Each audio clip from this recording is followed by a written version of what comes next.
বায়ান্নর ভাষা আন্দোলন সকল শহীদদের প্রতি আমি শ্রদ্ধা জানাচ্ছি। শহীদদের প্রতি এবং বীর সেনাদের প্রতি শ্রদ্ধা। রফিক, সালাম, বরকত, জব্বার এরা ভাষা আন্দোলনের জন্য শহীদ হয়েছেন।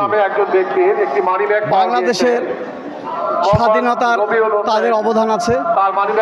ভাষা আন্দোলনের জন্য যারা প্রাণ দিয়েছেন তাদের প্রতি আমি গভীর শ্রদ্ধা এবং শ্রদ্ধাঞ্জলি জানাচ্ছি।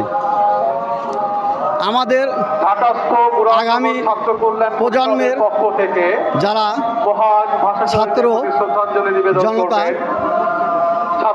অবদান রাখবেন এই ভাষা আন্দোলনের প্রতি, যারা অকাতরে অক্লান্ত পরিশ্রম এবং যুদ্ধের বিনিময়ে এই দেশ স্বাধীন করেছেন, এই স্বাধীনের জন্য এই দেশকে আমরা রক্ষা করতে পারবো।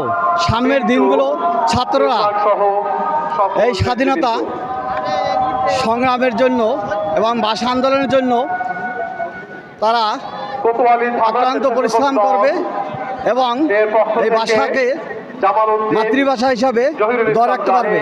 আন্তর্জাতিক মাতৃভাষা হিসাবে আমরা স্বীকৃতি অর্জন পেয়েছি ভাষা আন্দোলনের জন্য। এই ভাষা আন্দোলন আমাদের ছাত্র সমাজ, জনতা এবং বাংলাদেশের 18 কোটি মানুষ শ্রদ্ধার ভরে তাকে স্মরণ করবে।